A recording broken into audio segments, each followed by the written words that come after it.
ಅದು ದಕ್ಷಿಣ ಭಾರತದಲ್ಲೇ ಪ್ರಸಿದ್ಧಿಯನ್ನು ಪಡೆದುಕೊಂಡಿರುವಂತಹ ಕ್ರೈಸ್ತ ದೇಗುಲವಾಗಿದ್ದು ಅಲ್ಲಿ ವಾರ್ಷಿಕ ಮಹೋತ್ಸವದ ಸಂಭ್ರಮಾಚರಣೆ ಆರಂಭವಾಗಿದೆ. ಕ್ರೈಸ್ತ ದೇಗುಲವಾದರೂ ಇಲ್ಲಿಗೆ ಸರ್ವಧರ್ಮದ ಭಕ್ತರು ಆಗಮಿಸಿ ತಮ್ಮ ಇಷ್ಟಾರ್ಥಕ್ಕಾಗಿ ಪ್ರಾರ್ಥಿಸುವುದೇ ಇಲ್ಲಿನ ವಿಶೇಷ. ಇತ್ತೀಚೆಗೆ ಇಲ್ಲಿನ ಸೌಹಾರ್ದತೆಗೆ ಧಕ್ಕೆ ತರುವಂತಹ ಬೆಳವಣಿಗೆ ನಡೆತಾದರೂ ಕೂಡ ವಾರ್ಷಿಕ ಮಹೋತ್ಸವಕ್ಕೆ ಆಗಮಿಸಿದಂತಹ ಭಕ್ತರು ಇದಕ್ಕೆ ತಕ್ಕ ಉತ್ತರ ನೀಡಿದ್ದಾರೆ.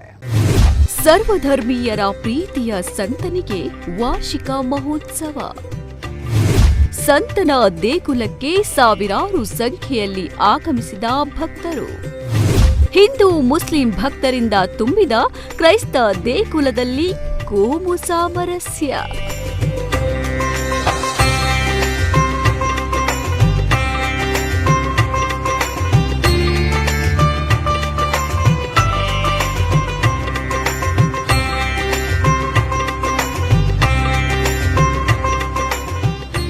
ಹೌದು, ಇದು ಉಡುಪಿ ಜಿಲ್ಲೆಯ ಕಾರ್ಕಳ ಸಮೀಪ ಇರೋ ಅತ್ತೂರಿನ ಸಂತ ಲಾರೆನ್ಸ್ ಚರ್ಚ್ನಲ್ಲಿ ಸದ್ಯ ನಿತ್ಯ ಕಂಡುಬರುತ್ತಿರುವ ದೃಶ್ಯ.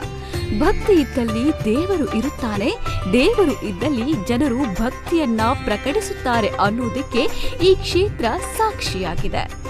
ಅತ್ತೂರು ಸಂತ ಲಾರೆನ್ಸ್ ಚರ್ಚ್ನಲ್ಲಿ ಇದೇ ಕಾರಣಕ್ಕೆ ಕ್ರೈಸ್ತರು ಮಾತ್ರವಲ್ಲದೆ ಹಿಂದೂ ಮುಸ್ಲಿಂ ಧರ್ಮೀಯರು ಬಂದು ಭಕ್ತಿಯಿಂದ ಪ್ರಾರ್ಥನೆ ಸಲ್ಲಿಸುತ್ತಾರೆ. ವಿಶೇಷವಾಗಿ ಪುಷ್ಕರಣಿಯನ್ನು ಹೊಂದಿರುವ ಏಕೈಕ ಚರ್ಚ್ ಇದಾಗಿದ್ದು ಇಲ್ಲಿ ಭಕ್ತಿಯಿಂದ ಪ್ರಾರ್ಥನೆ ಸಲ್ಲಿಸಿದ್ರೆ ಸಂತ ಲಾರೆನ್ಸರು ಇಷ್ಟಾರ್ಥವನ್ನು ಪೂರೈಸುತ್ತಾರೆ ಅನ್ನೋ ನಂಬಿಕೆ ಇದೆ. ಹೀಗಾಗಿ ಇಲ್ಲಿ ಅತಿ ಹೆಚ್ಚಿನ ಸಂಖ್ಯೆಯಲ್ಲಿ ಬರುವ ಭಕ್ತರು ಇಲ್ಲಿನ ಪುಷ್ಕರಣಿಯ ನೀರನ್ನ ಪ್ರೋಕ್ಷಣೆ ಮಾಡಿ ಬಳಿಕ ಕ್ಯಾಂಡಲ್ ಹಚ್ಚಿ ತಮ್ಮ ಇಷ್ಟಾರ್ಥಕ್ಕಾಗಿ ಸಂತ ಲಾರೆನ್ಸರನ್ನ ಪ್ರಾರ್ಥಿಸುತ್ತಾರೆ.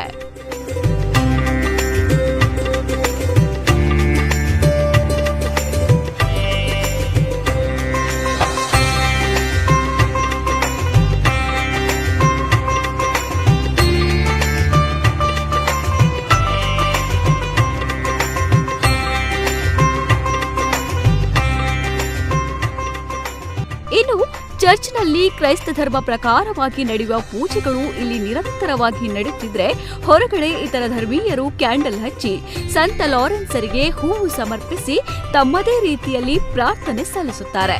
ಪ್ರಮುಖವಾಗಿ ಸಂತ ಲಾರೆನ್ಸರು ಕಷ್ಟ ಕಾರ್ಪಣ್ಯಗಳ ಜೊತೆ ಕಾಯಿಲೆಗಳನ್ನು ದೂರ ಮಾಡುತ್ತಾರೆ ಎಂಬ ನಂಬಿಕೆಯೇ ಇಷ್ಟೊಂದು ಜನರ ಸೆಳೆಯಲು ಕಾರಣವಾಗಿದೆ. ಅತ್ತೂರು ಚರ್ಚ್ ವಾರ್ಷಿಕೋತ್ಸವ ಅಂದ್ರೆ ಅದೊಂದು ಊರ ಜಾತ್ರೆಯಂತಾಗಿದ್ದು ಲಕ್ಷಾಂತರ ಜನರು ಇಲ್ಲಿಗೆ ಭೇಟಿ ನೀಡುತ್ತಾರೆ. ಇಲ್ಲಿ ವ್ಯಾಪಾರ ಮಾಡಲು ಕೂಡ ಎಲ್ಲಾ ಧರ್ಮೀಯರಿಗೆ ಅವಕಾಶ ಇದ್ದು ಚರ್ಚ್ ಸುತ್ತಮುತ್ತ ಸಾಮರಸ್ಯದ ದೃಶ್ಯಗಳು ಇಲ್ಲಿನ ಭಾವೈಕ್ಯತೆಯನ್ನ ಎತ್ತಿ ತೋರಿಸುತ್ತದೆ. ಅತ್ತೂರು ಜಾತ್ರೆಗೆ ಬರುವುದಂದ್ರೆ ನಮಗೊಂದು ಎಲ್ಲಿಲ್ಲದ ಸಂತೋಷ. ದಿನೇ ದಿನೇ ಇಲ್ಲಿ ಜನಸ್ತೋಮ ಜಾಸ್ತಿ ಆಗ್ತಾ ಇದೆ, ವಿನಃ ಕಡಿಮೆ ಆಗ್ತಾ ಇಲ್ಲ. ಹಾಗೂ ಇಲ್ಲಿ ಯಾವುದೇ ಜಾತಿ ಭೇದ ಧರ್ಮವಿಲ್ಲದೆ ಸಹಸ್ರಾರು ಜನರು ಸಂತ ಲಾರೆನ್ಸರ ಭಕ್ತಿಯಿಂದ ಪ್ರೀತಿಯಿಂದ ಇಲ್ಲಿ ಬಂದು ಹರಕೆ ಹಾಕಿ ಕಾಣಿಕೆ ಅರ್ಪಿಸಿ ದರ್ಶನವನ್ನು ಪಡೆಯುತ್ತಾ ಇದ್ದಾರೆ. ಹೇಳಲಿಕ್ಕೆ ಹೆಮ್ಮೆ ಆಗ್ತಾ ಇದೆ. 3ನೇ ಶತಮಾನದಲ್ಲಿ ಜೀವಿಸಿದ ಲಾರೆನ್ಸರು ಸ್ಪೇನ್ ದೇಶದವರಾಗಿದ್ದು ರೋಗಿಗಳು ಹಾಗೂ ಅಶಕ್ತರ ಬಗ್ಗೆ ಕಾಳಜಿಯನ್ನು ಹೊಂದಿದವರಾಗಿದ್ದರು. ಹೀಗಾಗಿ ಈ ಹಿಂದೆ ಇಲ್ಲಿ ವಾರ್ಷಿಕೋತ್ಸವದ ಕೊನೆಯಲ್ಲಿ ಭಿಕ್ಷುಕರಿಗೆ ಸಹಾಯ ನೀಡುವ ಕ್ರಮ ಇತ್ತಾದರೂ ಇತ್ತೀಚೆಗೆ ಅದನ್ನ ರದ್ದು ಮಾಡಲಾಗಿದೆ. ಸರ್ವಧರ್ಮೀಯರು ಇಲ್ಲಿ ಕಾಣಿಕೆಯಾಗಿ ಸಲ್ಲಿಸುವ ಹಣವನ್ನ ಅಸಹಾಯಕರ ಸಹಾಯಕ್ಕೆ ಬಳಕೆ ಮಾಡಲಾಗುತ್ತಿದೆ. ಒಟ್ಟಾರೆ ಸಂತ ಲಾರೆನ್ಸರು ಸರ್ವಧರ್ಮೀಯರನ್ನ ಒಟ್ಟುಗೂಡಿಸುವ ಮೂಲಕ ಕರಾವಳಿಯ ಕೋಮು ಸೌಹಾರ್ದತೆಗೆ ತಮ್ಮ ಕೊಡುಗೆ ನೀಡುತ್ತಿದ್ದಾರೆ ಅಂದ್ರೆ ತಪ್ಪಲ್ಲ.